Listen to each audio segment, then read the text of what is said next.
I've done over 70 posts on Substack this year, and I tried everything. Here's what worked in 2025.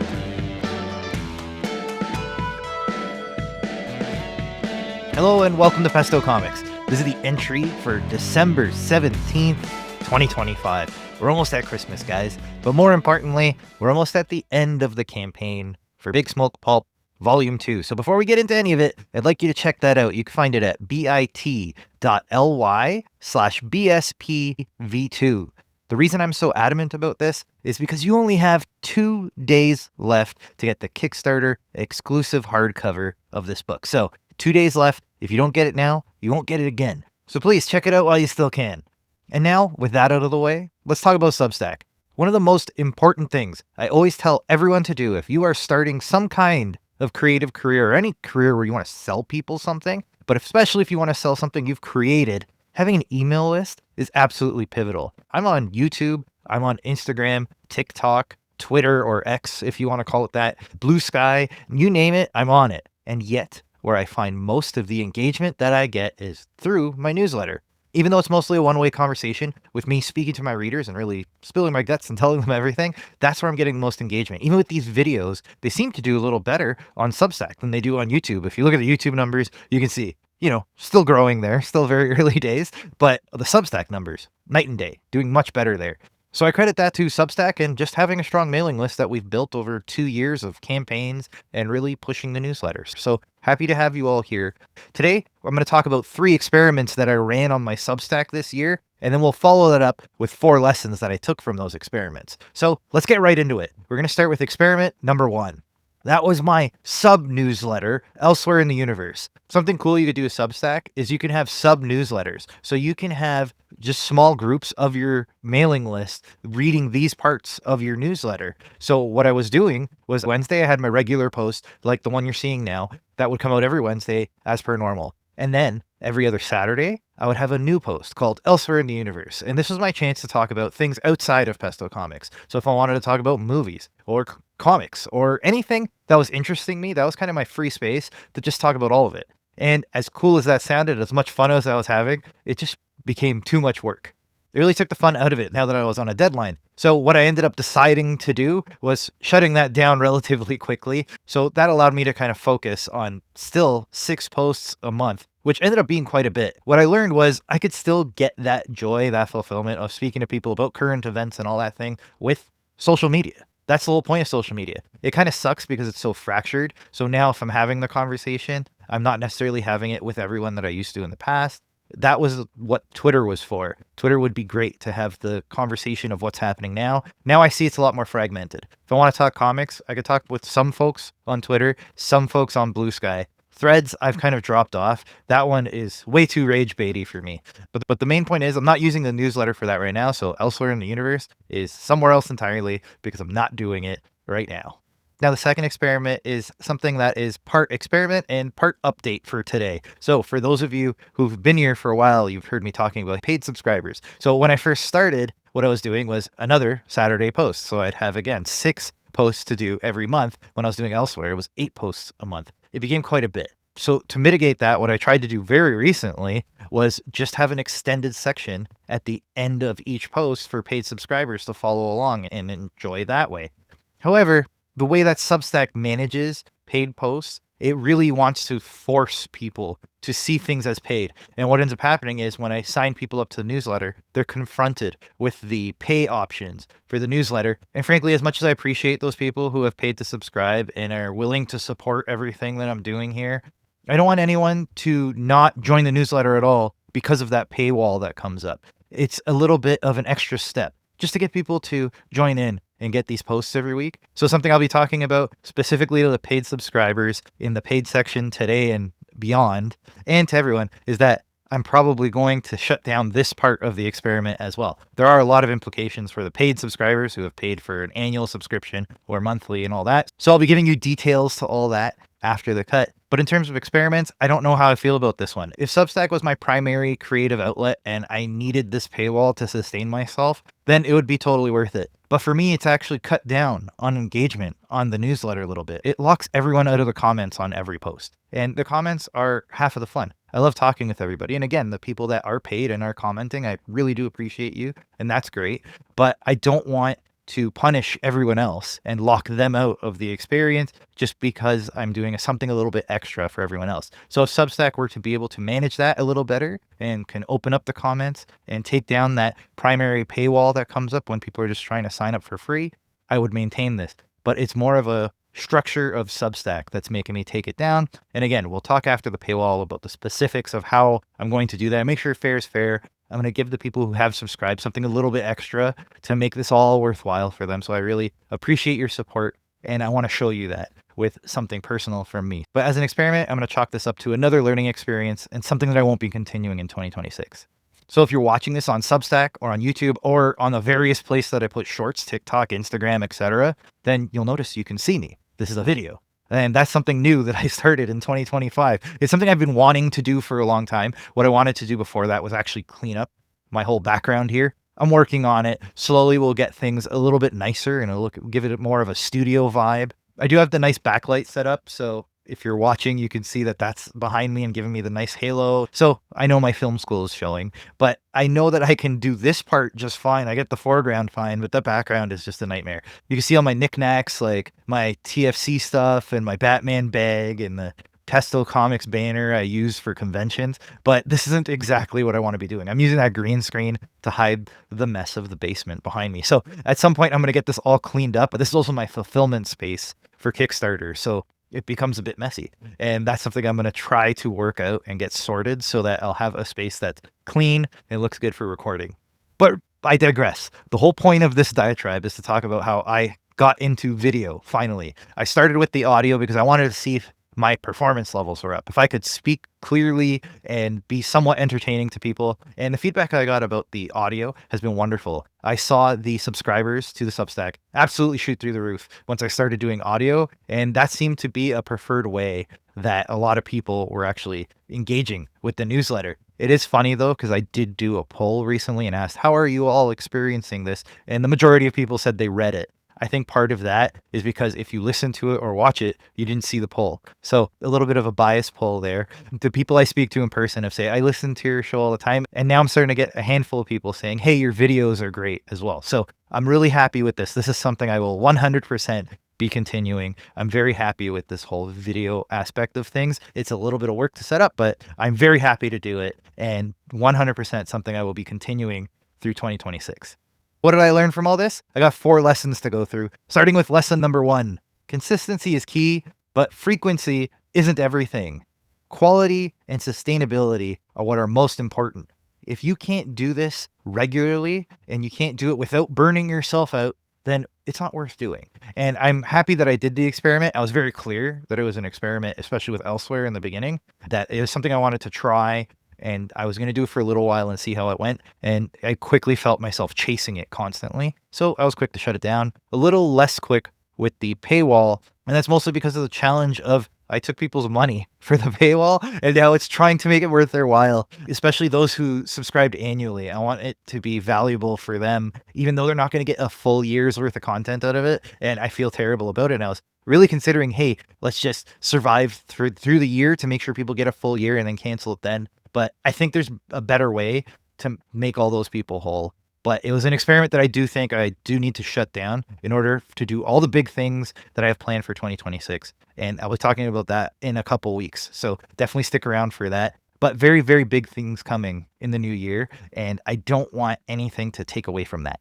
And that's actually where lesson 2 comes in. If you're going to do a paywall, make sure you have something special to give those people behind the paywall. If they're going to give you hard-earned cash, you have to make sure that they get value from it. So I thought if I do a lot of deep dives and a lot of behind the scenes and that kind of thing, it would make it worthwhile. Nothing's worse than subscribing to a newsletter and then you find out that it's just a small extension or it's things that you would have heard already or you can get elsewhere.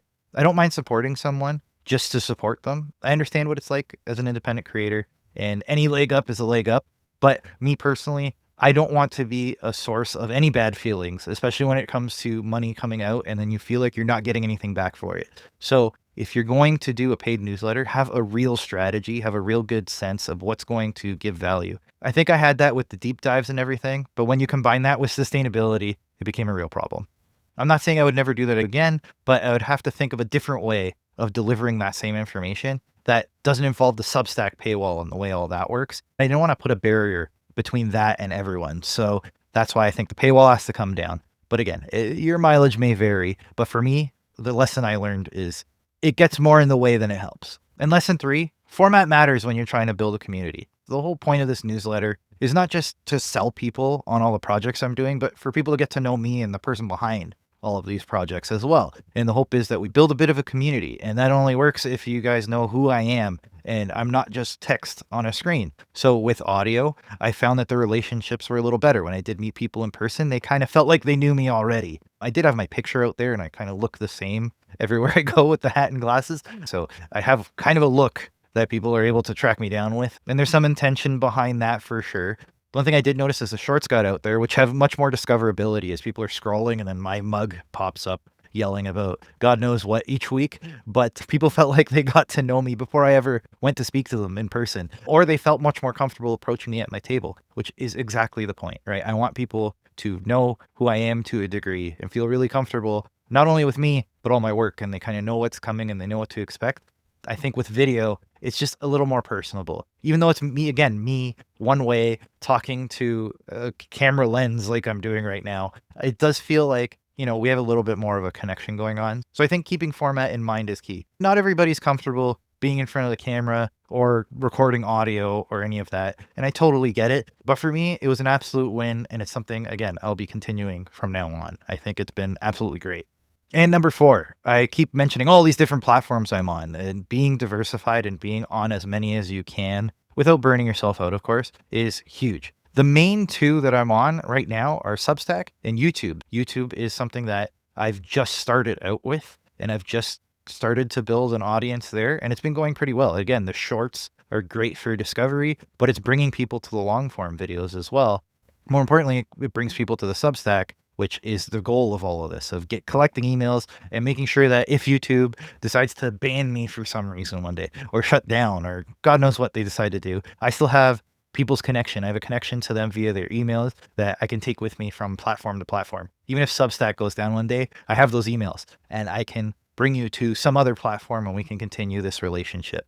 So diversification is huge, not just for the long form, but again, the short form videos seem to be getting out to people that I never would have reached before. So it's something, again, huge win, something I will definitely be doing going forward. So with 2025, I learned a lot. Now, there's some experiments and some things I'm going to try in 2026, and let's talk about those right now. Number 1 is utilizing Substack notes. It's something I've tried here and there. And frankly, without a scheduler like I have on all the other socials, it's very hard to maintain being on Substack so frequently and consistently. But I do notice that when I post on Substack notes, even somewhat regularly, I do see a boost in subscribers. The discoverability in that tool is just too hard to ignore. So it's definitely something I'm going to put a little bit more focus into in 2026. Number 2 is something I promised mid-year and then failed right out the gate, which is to try to make these posts a lot shorter. With YouTube and with Substack, the feedback is the shorter the better. And even if it's a long form video, it should never go over 10 minutes. Again, it's one thing if it's a postmortem and there's a lot to go through, but even there, maybe splitting those up and having them over 2 sessions and not making it one long 50-minute video, going through data and making it a little more engaging and interesting is something I'm going to try. There's a lot of work to do that with the postmortem, so I'm not making any promises there, but with a regular post, I'm going to try to be a lot more short and concise. Again, no promises, but I'm going to try this time. We'll see how it goes. And then the third thing I'm going to try is really lean into the diversification. So as I keep mentioning, shorts are doing a great thing, getting the word out there and getting my face out there as much as possible so that people are coming back to campaigns. So people that wouldn't have found me otherwise are finding the Substack and finding the Kickstarters. So I'll be working a little bit more towards shorts that are not just slices of this video throughout the week, but doing shorts that are for shorts' sake, right? And it's something I'm going to try. Again, we'll see how that all goes. I'll definitely make sure that you're looped in as a Substack subscriber if you're on Substack. And if you're on YouTube, they'll just show up in your feed. So they will definitely be out there for everyone to check out. But I am going to try, again, it's a different take on the elsewhere thing. It's something that I'm going to talk about stuff just beyond Pesto Comics and the stuff that doesn't fit in the newsletter. I'm going to try to use shorts to fulfill that void and that need to talk about all that. So we'll see how it goes. Given the experiment that I did with the newsletter, doing the same thing this year failed. Doing videos probably won't be that much easier, but if I contain myself to just doing a 30-second take on something, maybe I can pull it off.